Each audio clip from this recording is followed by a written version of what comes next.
Hey y'all, thanks for tuning in to another episode of the Peace Podcast. This is just help me cure my mental overload, whatever that looks like.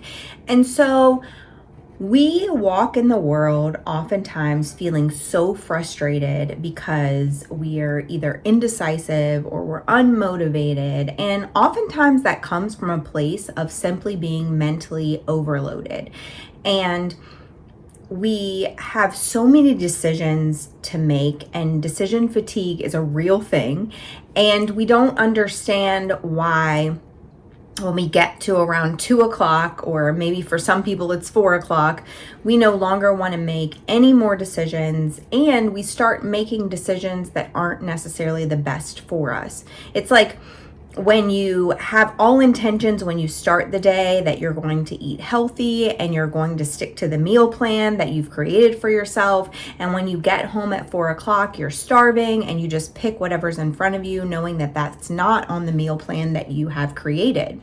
Part of the reason why that happens is because you are so fatigued by all the decisions that you've made and by all of the things that you've had to do in a day that you just fall back to the easy decision to make, even though that's not in alignment with your long-term goals. And the same thing happens with the decisions that we make in our lives on a daily basis. If we don't set up structures that prevent us from having to make those small decisions over and over again on a daily basis, then we fall back to our default settings. And so when you ask yourself, why do I feel so mentally fatigued? Why do I feel like I don't want to make another decision? Part of the reason is because we haven't set up the structures that allow us to put those parts of our lives on autopilot. And so you may be frustrated with yourself because you're like, why do I feel so lazy? But it's not laziness, it's just decision fatigue. So when we look at the psychology behind decision fatigue, why your brain gets overloaded and how to simplify your life to regain clarity, then we can get some of that energy back so it doesn't feel like such an arduous task to make any decisions. And so the research behind this, there is tons of research behind it, but the research behind it is pretty simple in being clear that the brain has a limited capacity for decision making. You are forced to make thousands of decisions throughout the day, and depending on your job, you're making even more decisions throughout your day, and your brain does not have the capacity to choose all of those yeses and nos throughout the day, all the way from the time you wake up until the time you go to bed at night. And research by Roy Baumeister shows that decision making draws from a finite pool of mental energy. So when you start to accumulate your decisions throughout the day, your brain gets tired. And when it gets tired, you start to make poor choices, you start to become impulsive, you start to avoid the things that you need to do because your brain isn't this never-ending abyss of ability. It's happening because your brain is exhausted, not necessarily failing. And so when you start to get to those places where you feel like you can't make a decision, it's because your brain is trying to conserve the rest of the energy that it has just to keep you alive. Because your brain is functioning behind the scenes to make sure that you are surviving. And when you're stuck in survival mode and when you constantly have to make decisions that you shouldn't necessarily have to make on a daily basis, your brain goes into that survival mode where it's protecting the amount of energy that it has left to just merely keep you alive. The other thing is that when you are experiencing decision fatigue, that's when your self-control lessens. And so we ask ourselves, why don't I have the willpower to do this? Why don't I have the ability to just forge through this? And it's because you are so fatigued that your self-control is basically non-existent. And so studies show that your mental energy decreases, and once it does, that you're more likely to do things like procrastinate, choose an easy decision or a default option, or avoid decisions altogether and just say, I don't even care. We're just going to do whatever because I don't have the capacity at which to make these choices. This is why even when you feel like the decision is small, it can be very overwhelming at the end of the day. So when I think about my week and the amount of decisions that I have to make in a week, because a lot of this I'm doing on my own, I have the kids here with me and I'm making most of the decisions for our lives. By the time I get to the end of the week, I don't want anybody to ask me what's for dinner, what do I want for dinner, what do I want to do today. Like, I just don't want to make any more decisions. If you plan something, I'll come along, but I don't have the capacity to make any more decisions because I've made so many throughout the week. And it's not because I don't necessarily care what we're going to eat. It's that I don't want to be the one who makes the decision on what we're eating. And that is with the structures in place, because I do things like create a menu for the week, shop at the grocery store and do some shopping that aligns with that menu. And I have those kind of structures in place. I have structures for my workout, I have structure for my meals. And even then, because I've had to curate this life where I make all those decisions at once so that I can plan it out for the week so that my day-to-day isn't all of those decisions, I'm still really tired of making decisions by the end of the week. And that is understandable for us to get overwhelmed with the amount of decisions that we have to make, especially when we're depleted and we're scrolling and now we've made more expectations, and so that requires more decisions and we just can't get out of this fatigue that we're in. And so we procrastinate because we don't want to make a decision, or we choose the default option because that's our go-to. We just fall back on that thing, and we're doing all of it because we're just tired. Another thing is when you create a situation where you're making too many choices, it can increase anxiety. And I don't know if you've ever heard this, but there are a lot of very wealthy people who have taken away some of the decisions that they need to make in a day so that they have the brain power to make the decisions they need to make for their business. So somebody like Steve Jobs, who wore basically the same outfit every day, the reason that he did that is because he didn't want to waste brain power and energy that he knew was not an infinite resource on choosing outfits. He wanted to spend that time and that energy on choosing products that were going to make him money for his company. And so in the event that you have the ability to eliminate some of those choices, that will help you to lessen your anxiety and to lessen the fatigue that you feel.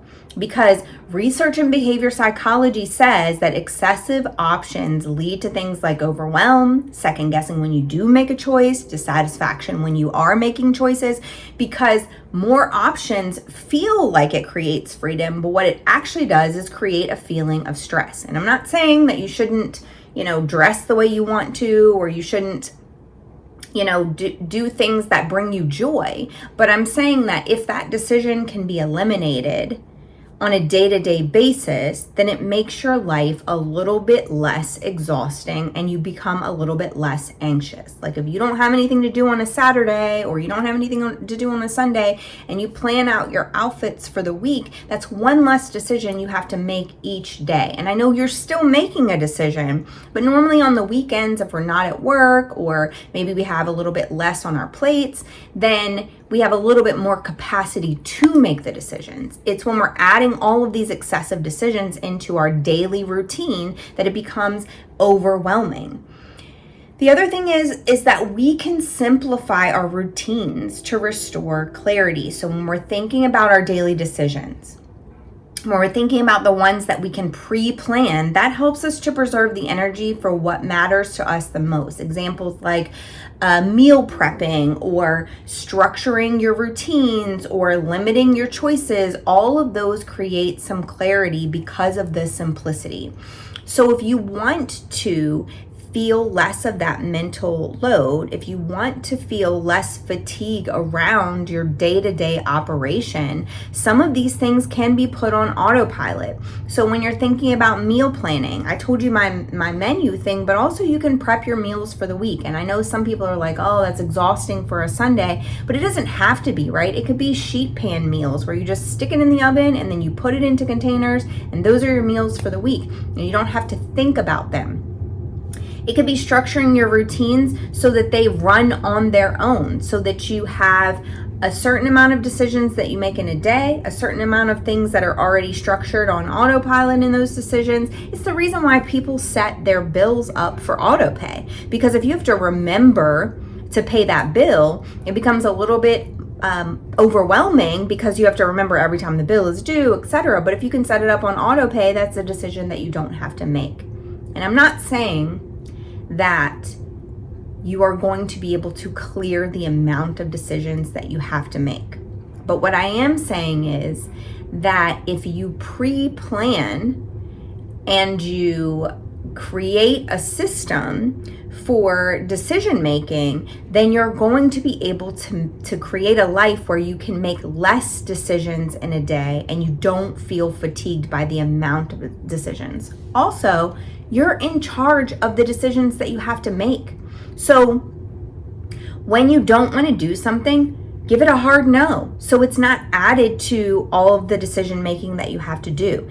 If you know you're not going to have the capacity to make that kind of decision every day, then don't sign up for the thing.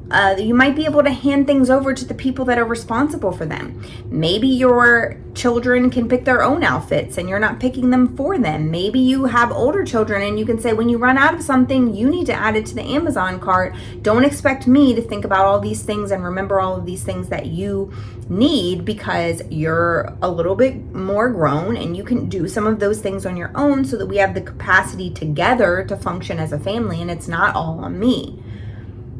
But you also have to give yourself some grace. So when you start to feel like the world around you is just too overwhelming, you can tell yourself, okay, I'm at capacity. If I make any decisions after this, they're going to be impulsive or they're going to be poor choices. And you can say, I'm no longer making decisions today. So whatever's happening from now until the end of the day, it's either going to be on autopilot or it's going to be the structure that I've already put into place, because I don't have the capacity to make another decision. And don't feel guilty for that limited capacity, because your clarity comes from the simplicity of your life. And some people's lives just aren't simple. So you creating the structures to make them as simple as possible is a step in the right direction, but sometimes you just have a lot of weight on your shoulders, and you have to give yourself grace and say, it's understandable that I feel overwhelmed by this life right now because I'm making a lot of choices. I consistently feel overwhelmed by the life that I live, and some small decisions, like when my kids come and ask me what's for dinner, it sends me often, because I'm like, don't ask me what's for dinner. I'm not a short order cook.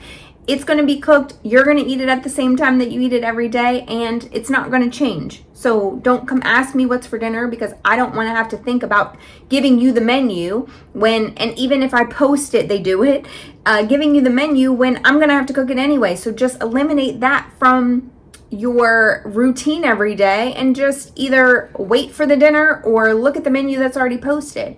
And those type of things create clarity for me, because I have so many choices to make and I have so many things to remember, and my mental load is only able to be so much. It gets too heavy if I add any more to it. And so I have to take away the things that are going to create that feeling of overwhelm. And so what can we do to help ourselves to prevent this overwhelm? Well, each day, focus on 3 priority decisions or tasks and allow the other ones to be set on autopilot. So when you're thinking about those priority decisions, what is going to be on fire if I don't make a decision about it today, and what can wait until tomorrow or this weekend? And then make those decisions, do the tasks that are associated with them, and then put the rest of the things on your calendar for a different day. And I know that feels like procrastination, but really it's not, because oftentimes when we get into the pit of feeling mentally overwhelmed, we start to just hold on to all the decisions we need to make because we've procrastinated them, and then everything's on fire and we feel like every decision needs to be made, and then we give ourselves this feeling of shame and guilt around not being able to make the decisions, and it just makes it even more overwhelming. But if you're able to say, these are the 3 decisions that I'm going to make today, and the tasks that accompany them are what I'm going to do, then that reduces your overwhelm and it increases your clarity around making the decisions in the first place. If everything feels overstimulating, it may not just be your life. It may be the mental load that you're carrying. And when you simplify the routines, and when you create the structures, and when you give yourself grace to not have to make all of the decisions all of the time, you create a space where you don't have to operate in exhaustion. You can prioritize the things that need to happen today, and you can give yourself a little bit less of the weight and a little bit more clarity. I hope this episode helped. And as always, go to my pages, follow me there, like and subscribe to this channel, and share this message with somebody that you think could benefit from it. Because remember, knowledge gaining kept to yourself is selfish, but shared with the world could just be the catalyst for change that they need to break free from the bondage that they're in and surrender it over to God. Thank you guys so much for tuning in, and I'll see you again next time.